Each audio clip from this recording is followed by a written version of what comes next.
बिस्मिल्लाहिर्रहमानिर्रहीम। अस्सलाम वालेकुम वरहमतुल्लाहि वबरकातुहू। नाज़रीन, आज का हमारा जो मौजू है वो ख्वाब के बारे में है कि ख्वाब सच्चा कैसे हो सकता है। जब हमें ख्वाब बहुत से आते हैं तो उस पे हम कौन सा ये कर सकते हैं और पता चला सकते हैं कि कौन सा ख्वाब हमारा सच्चा है। तो उसके लिए अगर आप देखें, कुछ निशानियाँ जो है कुरान में बताई गई हैं, कुतुब में बताई गई हैं, जिनमें कहा जाता है कि जो ख्वाब उनमें से आए तो वो यकीनन आपको जो है वो सच्चा ख्वाब होगा।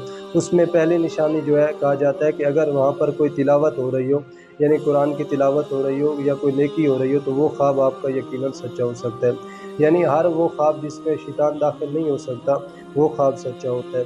और इसके बाद अगर आप देखें, कहा जाता है कि वहाँ पर अगर कोई नेकी का दर्स दिया जा रहा हो, यानी आपको किसी ऐसी तरफ इशारा किया जा रहा हो जो नेक काम हो, तो वो भी आपका ख्वाब जो है वो सच्चा होता है। इसके अलावा वो ख्वाब झूठे हो सकते हैं जो आप कोई बात अगर सोचते हुए सो जाते हैं और वही बात आपको ख्वाब में नज़र आ जाती है, तो फिर वो आपका ख्वाब जो है वो झूठा होता है, यानी उसको आप सच्चा ख्वाब नहीं कह सकते।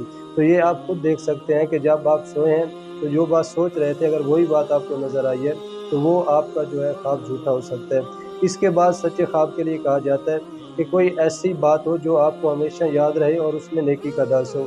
यानी बाज़ ख्वाब ऐसे होते हैं कि जो आने के फ़ौरन बाद ही भूल जाते हैं, यानी वो हमें याद नहीं रहता कि हमने क्या देखा था या किस मकाम पर मौजूद थे, मगर वो ख्वाब जो आपको हमेशा याद रहता है वो आपके लिए सच्चा ख्वाब होता है और उसमें आपके लिए एक नेकी की बशारत होती है।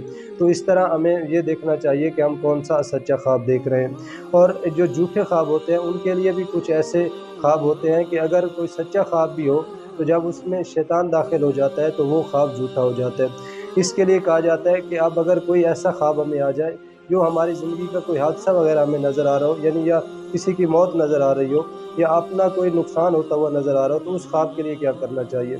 तो उस ख्वाब के लिए कहा जाता है कि जब आपको ख्वाब आए तो आप फ़ौरन ही जो है 2 रकात नमाज हज़रत यूसुफ़ अलैहिस्सलाम की हदिया के तौर पर पढ़ें।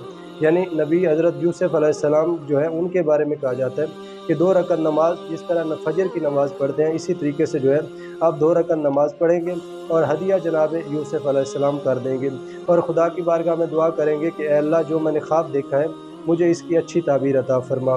और इसके लिए कहा जाता है कि क्या ख्वाब आप हर बंदे को सुना सकते हैं।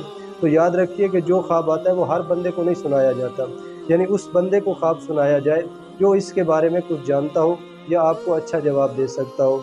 यानी अगर हर बंदे को आप ख्वाब सुनाएंगे तो वो अपनी तरफ से जो है वो तशरीह करेगा और उसमें वो मज़ीद आपको जो है वो वहम में डालता रहेगा और परेशान करता रहेगा। तो उसके लिए ज़रूरी है कि आप ऐसे बंदे को ख्वाब सुनाएं जो इसके बारे में जानता हो। बाज़ रिवायत में कहा जाता है कि कोई अगर आपके पास ना भी हो तो आप तन्हाई में बैठकर ही उस ख्वाब को यानी कि बयान कर सकते हैं, ताकि आपको कोई जवाब जो है उसका अगर बेहतर ना भी मिले तो आपको उसकी कोई परेशानी ना हो। वस्सलाम।